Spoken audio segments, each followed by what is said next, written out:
rebranded ourselves as PFJ, and it is a very highly competitive recruitment market, but we specialise, and so I think those companies that specialise and create a niche are either vulnerable to the swings in those niches, or they aim to dominate them, and that's certainly our path. So as far as PFJ is concerned, we specialise in a number of different recruitment areas. For us, we position ourselves as a specialist recruiter as opposed to a generalist.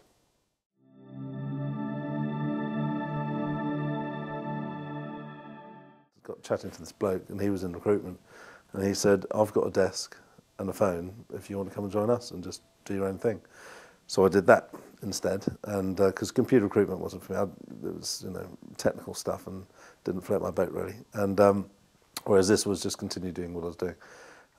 So I joined them and was with them for 4 years. A company called Dern and Linstead. Learnt a lot, and I commuted from Hampshire at that time. And a guy on the train who'd woke me up in 1988 when I was sort of dribbling on my tie rather late on a Friday night, turned out to be a sort of lifelong mate. Helped me write the business plan. I didn't actually know what one was until that point. And so I set up PFJ. I said to the guys who were at Dern and Linstead that I was off, and they said, could they come too? So there were two of them, Fee and the Jones, so we set up Fee, Farrow, Jones, as was.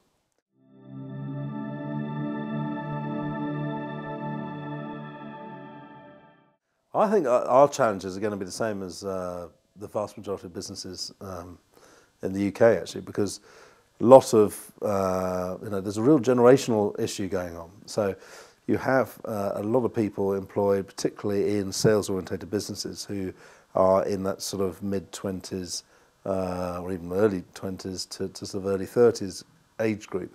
And these people have very itchy feet. It's not a career-based thinking anymore, staying in companies for 4 or 5 years, moving on.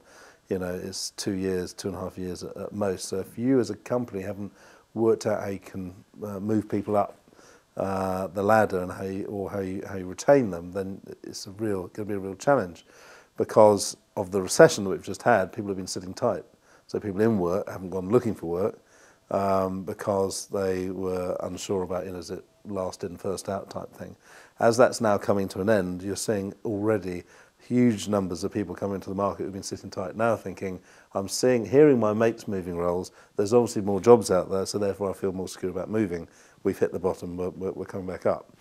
And so I think a lot of companies are going to be faced with recruitment problems. And they might be thinking of them as recruitment problems, and actually they're retention problems. And it might strike you as strange as a recruiter to say this, or hear it from a recruiter, but companies should invest heavily in retaining staff to reduce the amount of recruitment they have to do.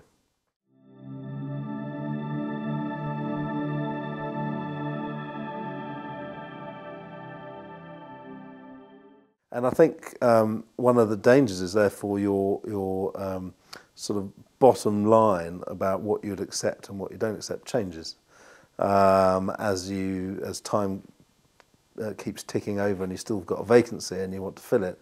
You start compromising your standards.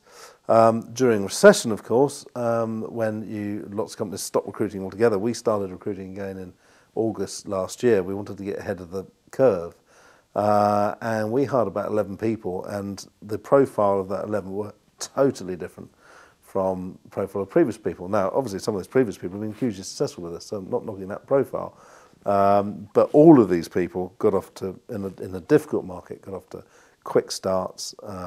And partly the reason is because the profiles changed. They had to have been in recruitment. They've had to have had a number of years in recruitment. They have to be able to demonstrate that even in this market, they've able to build, they've retained clients, they're able to win business, all the sort of stuff you want. They're more consultative. They're less bothered about how much activity they're doing. It's the quality of the activity they're doing.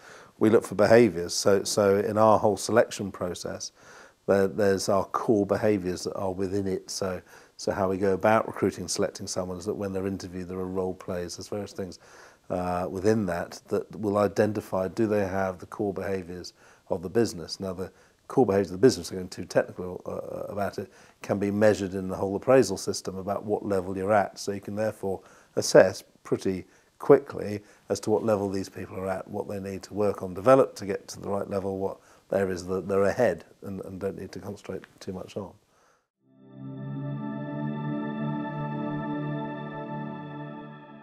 every organisation has its own foibles, its own distinctive competencies that it has and is looking for.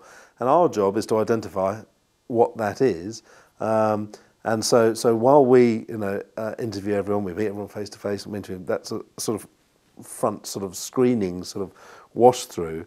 If you then have a client, I've got a client, let's say you're one of my consultants, and you've got a different client, you'll then want to speak to that candidate yourself and just get a feel for what that person's about to see if they match the competences that your client requires, because what's written in black and white is quite often irrelevant. And I think most sales directors would admit, sales managers, probably even HR, that people get job descriptions and it's black and white, and I don't know what they are.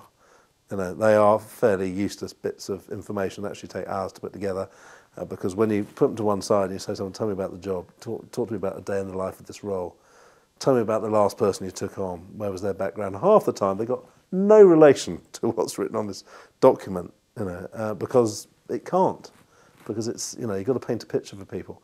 You don't get robots either, you don't get clones, of people. Everyone is different. And, what is a salesperson anyway? What does that mean?